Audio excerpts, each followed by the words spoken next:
karon. Tubago na to Kaya ning request sa tuwa, iyahang pinangga, no, pahayag ang mga kaigsunan. nga ang nahimugso bata gyud, no, dili gyud tao. No, mo ni mga pinangga, no, may gabi, may buntag, may hapon sa tibok kalibutan, no.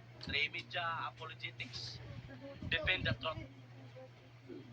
Pasagahan na to ang mga basher o supporters. Padayon lang mo kay nga naman ay importante nagwalit ta nga wala ta nasakitan. Nagwalit ta sa kamaturan hantod sa pagbalik diri sa Ginoo. Bahalag ta og buntag buang-buang, bahalag ta og buntag fini, bahalag yagaan ta padayon ta sa pagwalit. No, sa maayong balita. Kay nga naman ang Ginoo hapit na mobalik. Mag-ampo ta. Diyos na mo nga balibing gamahanan tabangi ang Ginoo sa pagsaysay nga ang bata. Ang bata dili tawo. Sumala sa balaan nga kasulatan. Okay, tubago na to mga kaigsunan. Sa ang usa ka pahayag sa usa ka Seventh Adventist nga apologist nga matud pa niya ang bata dili gyud tao. Iya paging gibase na sa Biblia. Ato nang susihon sa Biblia kung tinuod ba nga dili tao ang bata. Okay. Sumala sa Roma 6 bersikulo 23, nagisgot diha sa sulat ni Apostol Pablo nga ang bayad sa sala mao ang kamatayon. Klaro gina na sa Biblia. Karon sumala usab sa Biblia usab sa Roma kapitulo 5 bersikulo 12, nagikan ang kamatayon sa usa ka tawo nga mao si Adan.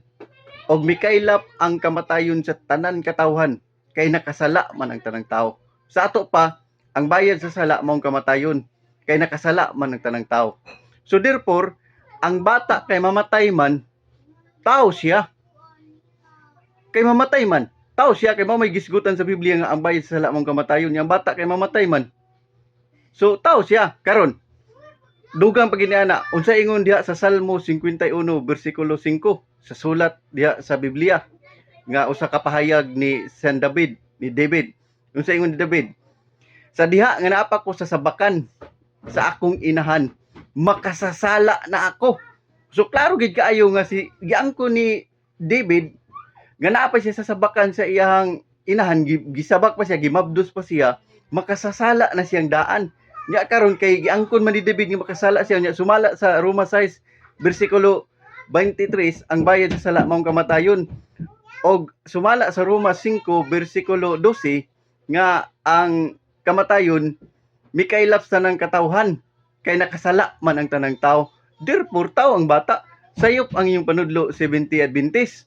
Nya karon unsa ingon diha pagid sa Biblia sa Juan kapitulo 16 bersikulo 21, nagisgot diha nga niingon diha nga inig ka tao nasa bata. Tao, inig ka tao nasa bata, malipay ang ginikanan. So inig ka tao, wala nag-ingon diha nga inig ka unggoy, inig ka baboy, inig ka iro. Tao gyud ang bata. So mao na diha sipyat na yung panudlo 70 Adventist. Mo na magbantay, magamping ta dinay ta motutuwa nga panudlo kay dili gid na kamaturan, kabaka kana. Mo na, God bless you all. Pastilan lagi.